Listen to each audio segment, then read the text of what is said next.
Welcome to the Real News Network. I'm Greg Wilpert in Baltimore. The violence against indigenous people and against activists in Colombia is not letting up. Last week, an indigenous governor in the northern Cauca region of Colombia, Cristina Bautista, was murdered, along with 4 volunteer community security guards. Inhabitants are calling the incident a massacre, and over 1,000 held a funeral service for them over the weekend. It is not clear who was responsible for the attack, but government officials and others are saying that dissidents of the Revolutionary Armed Forces of Colombia carried it out. Earlier this week, another indigenous community member was killed and 2 more were wounded in the same region. According to the UN, there have been 52 murders of indigenous people in the northern part of Cauca this year alone, and the National Indigenous Organization of Colombia has documented 120 such murders in all of Colombia for this year so far. Colombia's countryside has long been considered very dangerous for activists and indigenous leaders, but recently there has been a surge in violence, it seems. Why? Joining me from Ecuador to discuss this issue is Manuel Rosenthal. He's a Colombian activist and practicing surgeon who is normally based in Cauca, Colombia. He has more than 40 years involvement in grassroots political organizing with youth, indigenous peoples, urban and rural movements. Thanks for joining us again, Manuel. Thank you, Greg. So first, talk to us about what happened in the most recent incident. What is known about what happened and who was behind it? Well, Cristina Bautista and 4 indigenous guards were murdered in cold blood. My partner, close friend, Vilma Almendra, was in touch with Cristina the night before this happened directly. She was calling for help because a truck had run over a position of the indigenous guard in Cauca. They had no weapon, and they passed through it in a truck and shot automatic weapons fire against them. Fortunately, nobody was wounded then, but she called for help. So did we. We called everybody, locally and everywhere we could, including media in Colombia, for support. This is 10:30 to 11 o'clock, the night before the massacre was committed. Nothing was done that evening. And the following day at 4:30 in the afternoon, they went to a place where they were called to see that some people had been kidnapped. There were reports of a kidnapping, and they went to see this. What was actually in place was an ambush where 3 trucks shot at them and murdered them mercilessly, and leaving 6 others wounded. Now, this is the most horrendous episode of a series of episodes that have been taking place. Indigenous guards in Cauca have been murdered systematically, 1 every 3 days for the last 2 to 3 months. And then 4 other people were murdered the next day and 2 other indigenous guards. A total of 17 people were murdered in northern Cauca last week. Who did this? The global answer is drug trafficking. But what is behind drug trafficking? And that's the big question. Drug trafficking, in fact, is an invasion of indigenous territory. It is a strategy to dispossess indigenous peoples from their territory for corporate interest. And who's behind the drug trafficking or who's involved in drug trafficking? First and foremost, there is no doubt the Colombian government is involved in drug trafficking. We've been saying it for a long time, and it is documented now. But it's also dissidents of FARC. The peace agreement has not been kept, and many groups of FARC have retaken weapons and gone, particularly in northern Cauca, into drug trafficking and profiting from drug trafficking with a revolutionary discourse, but for funding.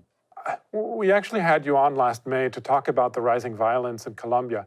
And in that interview, you identified the government's lack of compliance with the peace agreement with the FARC as being one of the main reasons for the surge in violence. So for those of our viewers who haven't seen that previous interview, give us a brief idea as to how the violence that is happening now is connected to the failure to implement the peace agreement. Absolutely, yes. First and foremost, one can see that close to 800 social leaders, indigenous and social leaders throughout Colombia have been murdered since November 2016, when the peace agreement was signed.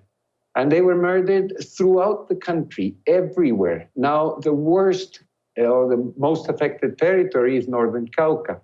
As we said before, nobody has the capacity to target social leaders, defenders of territories throughout Colombia simultaneously and with such precision, nobody but army intelligence and the Colombian government. So this violence is behind this process.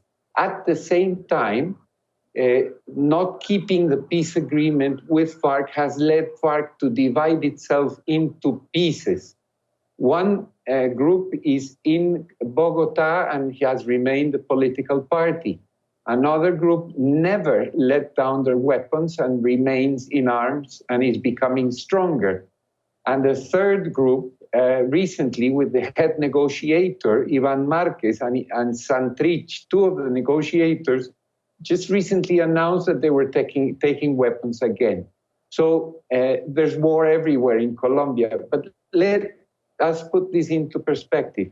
It is very clear that the Colombian government, the Colombian state, transnational corporations, and big capital in Colombia want this war because it is a strategy to access resources and territories. In fact, drug trafficking is the greatest pretext to militarize territories that are resource rich and to dispossess people. The heart of resistance, civilian unarmed resistance in Colombia, is precisely Northern Cauca.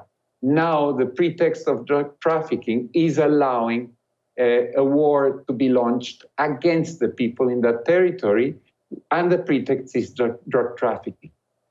Now, the government of President Ivan Duque has said that it wants to address the violence by sending military into the region. What is the response from the people there and to the idea of increasing military presence in the area? For most people in Northern Cauca and people outside of Northern Cauca, there's a rejection to this.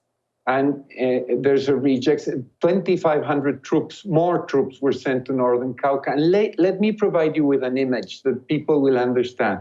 If you look at the mountains of Northern Cauca since 2008 and up until now, from the Pan American Highway, from the city of Cali towards Northern Cauca, you'll see lightning as though there are neighborhoods in that area.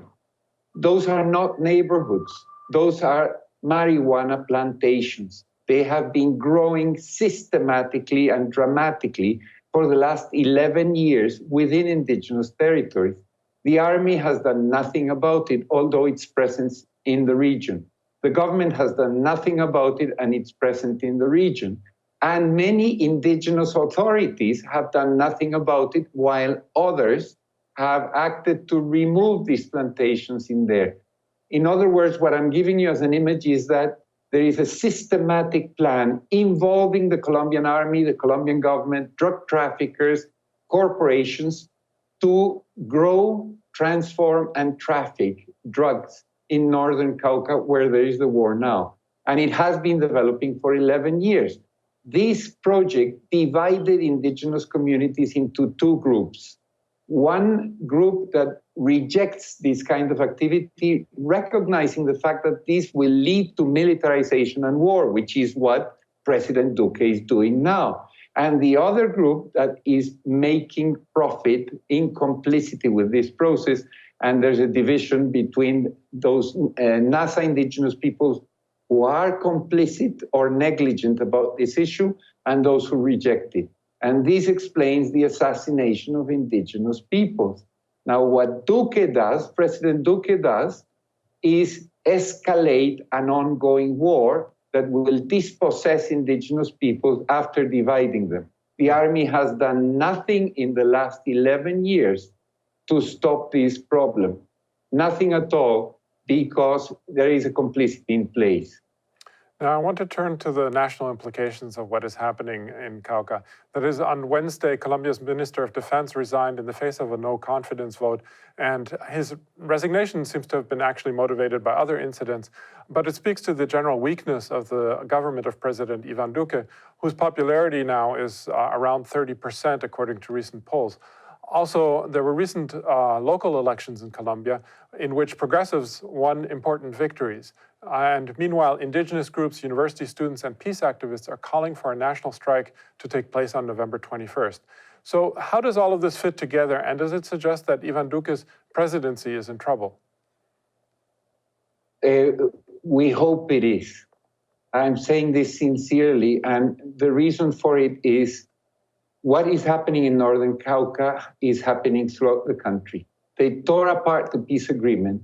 They provided a justification to launch a war against, and the armed insurgency is up in arms again.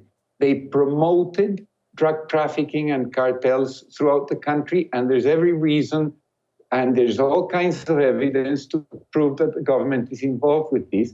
And all these at the same time with all kinds of political and economic reforms favoring IMF, etc., to dispossess people. So what is happening now is a general uprising against President Duque because his fascist policies and war throughout the country are a disaster. The Minister of Defense has been directly involved in assassination of demobilized FARC militants, but also on the 30th of August this year, he ordered the assassination of 7 children in Caquetá and covered it up as an attack against FARC dissidents. So that Cauca and the war throughout the country led to his resignation. Okay, well, we're going to leave it there for now. Of course, as usual, we continue to follow the situation there. I was speaking to Manuel Rosenthal, Colombian activist and practicing surgeon based normally in Cauca, Colombia. Thanks again, Manuel, for having joined us today. Thank you, Greg, for your interest. And thank you for joining the Real News Network.